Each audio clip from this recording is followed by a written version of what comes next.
اور افغانستان والی طرف سے جو دہشت گرد آتے ہیں خواجہ صاحب، وہ بھی ہمارے لیے ایک درد سر بنے ہوئے ہیں، because as you seen Balochistan کا بارڈر افغانستان سے بھی ملتا ہے، KPK کا بارڈر بھی افغانستان سے بھی ملتا ہے. وہاں کوئی بیک ڈور ڈپلومیسی چل رہی ہے یا ہمارا وہی عزم ہے کہ وہاں سے دہشت گردی آئے گی تو پھر وہ بھی سفر کریں گے؟ دیکھیں، بیک ڈور ڈپلومیسی جو ہے وہ تو ہر وقت اس کا کوئی نہ کوئی کبھی فرنٹ برنر پہ کبھی بیک برنر پہ چلتی ہے بھی اور چل رہی بھی ہے، لیکن نتیجہ نہیں نکلا. میں سمجھتا ہوں کہ جب تک اس دونوں اطراف سے اس چیز کو جو ہے نیک نیتی کے ساتھ جو ہے وہ ٹیکل نہ کیا جائے، جب افغانستان جو ہے وہ اس سے they are making money out of it obviously، جب وہ حمایت کرتے ہیں عزائم جو ہیں ہندوستان کے اس کی، اور وہ ان کا کانڈیوٹ بنتے ہیں ان کے لیے جو ہے اس قسم کے گھناؤنے کردار جو ہے وہ ادا کرتے ہیں، تو ان کو مال ملتا ہوگا، اور تو کوئی کنسیڈریشن یا اور کوئی وجہ تو مجھے نظر نہیں آتی. نوٹ کما رہے ہوں گے. اس کے بعد دوسری وجہ جو مجھے نظر آتی ہے کہ یہ اس میں جو باوجود اس بات کے کہ ہم نے ان کو بہت نقصان پہنچایا ہے ریسنٹلی بھی اور تھوڑا سا ماضی قریب میں بھی، ان کو میری جو ملاقاتیں ہوئی ہیں، تقریباً 3 ملاقاتیں ہوئی ہیں، اور بھی جو زعماء ہیں ان کی ملاقاتیں ہوئی ہیں، ہمارے انٹیلیجنس جو آفیسرز ہیں، سینئر آفیسرز جو ہیں، ان کی ملاقاتیں بھی ہوئی ہیں. تو میرا اپنا خیال ہے کہ اس میں ایک اور فیکٹر بھی ہے کہ یہ لوگ جو ہیں یہ ایک اینٹی نہیں ہے، ان میں مختلف گروہ ہیں. یہ جو دہشت گرد اس وقت قابل حکومت پہ قابض ہیں، تو ان کے اپنے اپنے انٹرسٹ بھی ہیں، انٹرنل ان میں جو ہے اسٹرائف بھی ہے ان میں. تو وہ بھی ایک وجہ ہے اس چیز کی. ایک کوئی یونیفائڈ آپ کا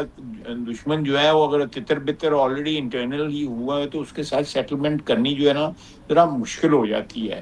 اگر آپ ایک اینٹی کے ساتھ جو سنگولر ہو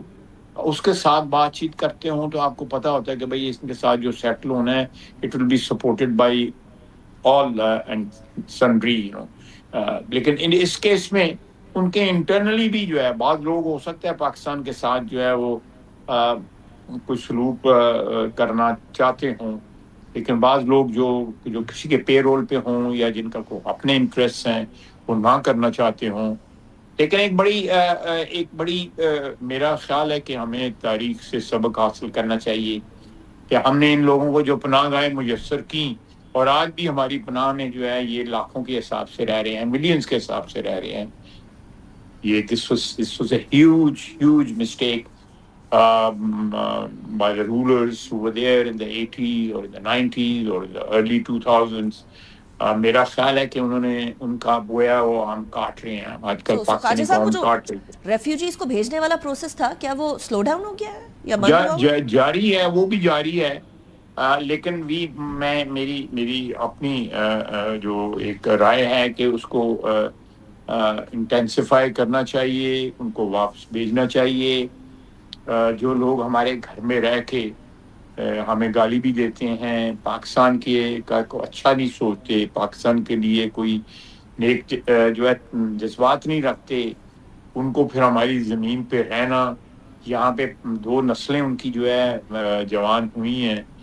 میرا خیال ہے اٹس اے ہیوج ٹریجڈی کہ ایک لوگوں نے جو ہے اس سے زیادہ بے وفائی یا اس سے زیادہ جو ہے دھوکہ کیا ہوگا کہ آپ کو ہم نے چھت میسر کی، ہم نے آپ کے ساتھ اپنی روٹی اپنی جو ہے اپنا رزق بانٹا جو اللہ تعالیٰ نے ہمیں عطا کیا ہوا ہے وہ بانٹا. ہم نے یونائٹڈ نیشن نے کتنے لوگوں کو پیسے دیے ہیں، بہت تھوڑی تعداد میں پیسے دیے ہیں، باقی تو اس پاک سرزمین سے کما رہے تھے نا. یہ میں کم از کم I am a very keen student of history, میں نے اتنی بڑا دھوکہ جو ہے نا 3-4 ہزار سال میں کسی قوم کو دیتے ہوئے نہیں دیکھا جو افغانستان نے پاکستان کو دیا. انڈرسٹینڈیبل.